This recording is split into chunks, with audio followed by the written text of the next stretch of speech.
अस्सलाम वालेकुम नाज़रीन, मैं हूं माजिद चौधरी।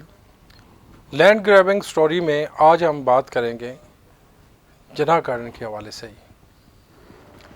जिनाह गार्डन एक ऐसा हॉट इशू है और इतना बड़ा इशू है, अगर इसको गौर से देखा जाए और इसके ऊपर काम किया जाए और हमारा इदारे बिलखसूस, मैं बड़ा पुरुमीद भी हूँ।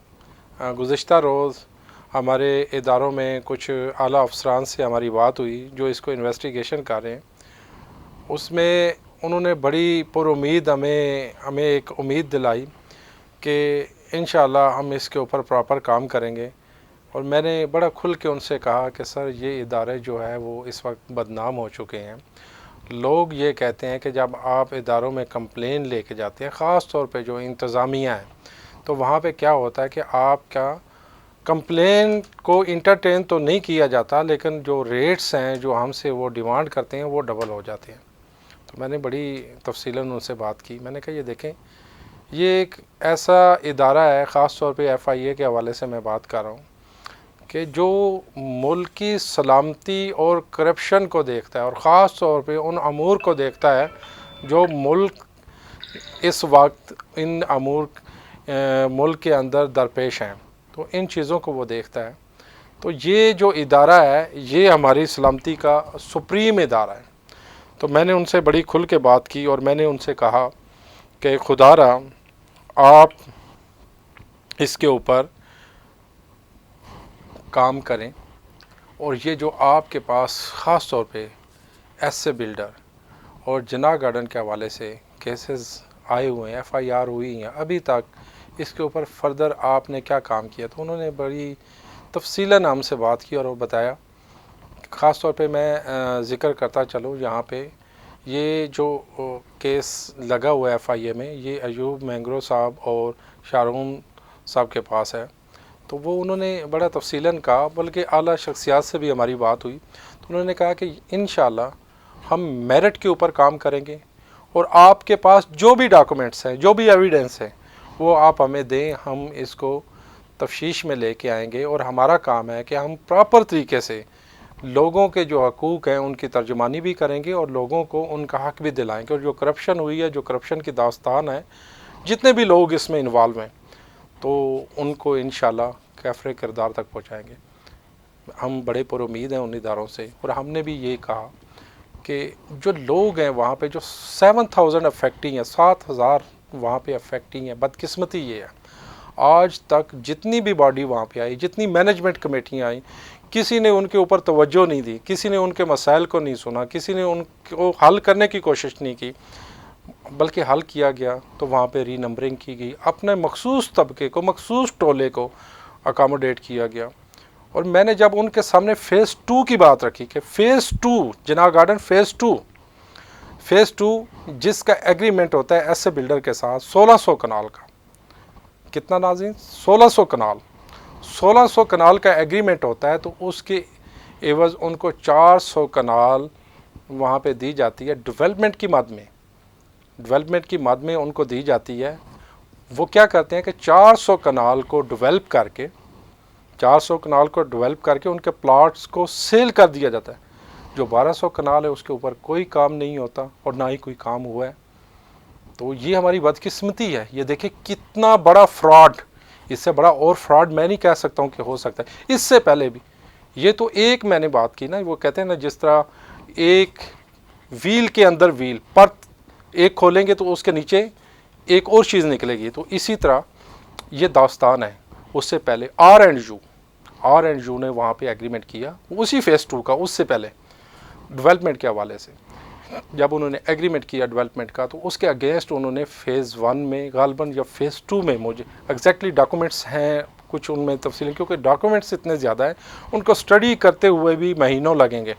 तो उसके अंदर बड़ा तफसील के साथ यह है कि उनको प्लाट अलाट किए गए 1200, गालबन 1400 प्लस जो भी हैं। तो उन्होंने वहाँ पे डेवलपमेंट क्या की, एक ब्रिज छोटी सी जिसकी कास्ट अराउंड 5 to 6 लाख बनती है, तो वहाँ पे वो मिलियन बिलियंस की प्रॉपर्टी उसके अगेंस्ट उन्होंने, कोई पूछने वाला नहीं, अफेक्टिव वहीं के वहीं है, वो 7000 अफेक्टिव वहीं पे हैं। और डेवलपमेंट की जो कंपनियां वो रातों रात अमीर हो रही हैं, रातों रात उनके असासे बढ़ रहे हैं। और वो जो आज से 10 साल पहले लेबर का काम कर रहे थे, as a plumber, as a tile fixer काम कर रहे थे, आज उनके पास अरबों के एसेट हैं। तो वो कैसे मुमकिन हो सकता है कि उन्होंने इतने कम अरसे के अंदर जो है ना इतने एसेट जो है ना वो बना लिए। ये पाकिस्तान में कौन सी ऐसी इंजीनियरिंग है, कौन सा ऐसा तरीकाकार है, कौन सी ऐसी जादू की छड़ी है कि जिसमें आप रातों रात अमीर हो जाते हैं, और वो भी अरबों के आपके एसेट बन जाते हैं, आपके प्रॉपर्टी, आपका बाकी जो सेटअप है। और वहाँ पे जो अभी हम आने वाले वक्त में इंकशाफ करेंगे कि जो मौजूदा एमसी के लोग हैं, जो मौजूदा एमसी है, इसके जो मेंबर हैं, जो प्रीवियस एमसी का भी हिस्सा रह चुके हैं, उन्होंने कितनी करप्शन की और वहाँ पे क्या क्या चीज़ें उन्होंने परचेज़ की। आज वो इस इंतज़ार में है कि वो चीज़ें हमारी लीगलाइज हो जाएं। और ये जो एजेंडा था, ख़ास तौर पे ये जो एजेंडा अभी इन्होंने पेश किया है, इस एजेंडे के अगर आप जो इसका 2 नंबर, 3 नंबर और 11 नंबर, उसका अगर आप गौर से पढ़ें तो उसके अंदर सारी चीज़ों को, जो जितनी भी प्रीवियस करप्शन है, जितना वहाँ पे फ्रॉड हुआ है, कोई मेरा ख्याल है कि 7-8 अरब रुपए का, उससे हट के भी मज़ीद चीज़ें हैं, उसको लीगलाइज करने की कोशिश की जा रही है। और जो फैक्ट्री हैं उनको अभी तक कोई प्लाट ना मिला है, ना ही कोई मिलने की उम्मीद है। जब हमने वहाँ के एक जो मौजूदा एमसी का मोतबर शख्स है, जो माशाल्लाह उसकी ज़बान इतनी ज़बरदस्त है कि अगर आप उसके पास 2 मिनट बैठेंगे तो आप कहेंगे इससे बरगुज़ीदा, इससे नेक शख्स हो ही नहीं सकता कोई। फिर उसके साथ जिन्होंने हाथों में तस्बीह पकड़ी हुई है, उनके माथे पे मेहराब है, उन शख्सियात को देखें तो वो बंदा देखने वाला कि ये इतने परहेजगार, इतने नेक सीरत लोग, लेकिन उनके किरदार पे इब्लीस भी हैरान है उनके किरदार पे।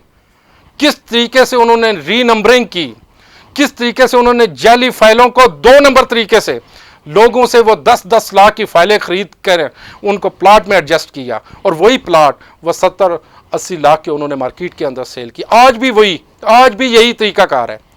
LOP CDA बार बार चीख के कह रहा है कि खुदारा आप आए।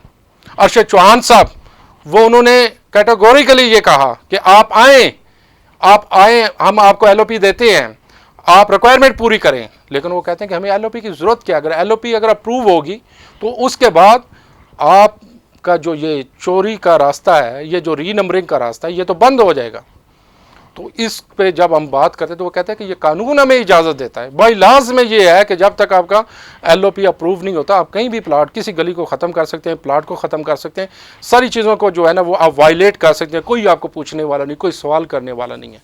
जो मेंबर उनसे ये सवाल करते हैं, ये देखें, मेंबर उनसे सवाल करते हैं कि सर ये देखें, ये एप्लीकेशन देते हैं कि सर ये डॉक्यूमेंट्स हमें चाहिए, प्रोवाइड किए जाएँ प्लीज़, हमें इसका मुकम्मल शफाफ तरीके से प्रोवाइड किया जाए, ये डॉक्यूमेंट्स हमें पब्लिक किए जाएं, लोगों के इसके ऊपर ख़दशात हैं। तो जो इंतज़ामिया है वो ये कहती है 1/3/2023 को ये सबमिट किया गया, और CR ऑफिस ने बल्कि रजिस्ट्रार ऑफिस से होकर DR ऑफिस से CR ऑफिस, और वहाँ पे जो कवरिंग लेटर लगा हुआ था तो उसमें 3/3/2023 को इसका जवाब आता है। लेकिन बदकिस्मती ये है, इतनी मर्तबा वहाँ पे जाने के बावजूद, बार बार पूछने के बावजूद, कल इसका जवाब मिलता है कि जी वो ऑडिट चल रहा है, ये पिछली MC ने ये करप्शन की थी, उनकी करप्शन की, ये इतने 7 पॉइंट कुछ किया है, बाकी जो भी किया उन्होंने किया है, हमारा इसमें कोई कसूर नहीं। लेकिन हम उनसे डॉक्यूमेंट्स मांग रहे हैं। वही बॉडी पिछली MC 3 महीने जो पहले इन्होंने 2-3 माह पहले इन्होंने जो जवाब दिया, आज उस एजेंडे का वो हिस्सा है, उनको साथ स्टेज के ऊपर इन्होंने बिठाया हुआ है और उनसे मिल के ये जो नाजायज़ चीज़ें हैं इनको रेगुलाइज करने जा रहे हैं। क्या पाकिस्तान के अंदर ऐसा ही होना चाहिए? तो नाजरीन, ये तो एक स्टोरी है, इसको हम कंटिन्यू रखेंगे और इसके ऊपर हम आपको अपडेट देते रहेंगे। और इदारों में हम आपकी आवाज़ पहुंचाते रहेंगे और हम कोशिश करेंगे कि आप लोगों की जो तर्जुमानी है वो सही तरीके से हो सके। तो नाज़रीन, ये स्टोरी जो लैंड ग्रैबिंग में है, ये इसको इंशाल्लाह नेक्स्ट एपिसोड में आपको बड़ा तफसीलन बड़े हक़ाइक़ और डॉक्यूमेंट्स में हम आगाह करेंगे और इदारों से रिलेटेड भी हम बात करेंगे कि इदारे इसके ऊपर क्या कार्रवाई कर रहे हैं। तो इसी के साथ इजाज़त दीजिएगा माजिद चौधरी को। अल्लाह हाफ़िज़।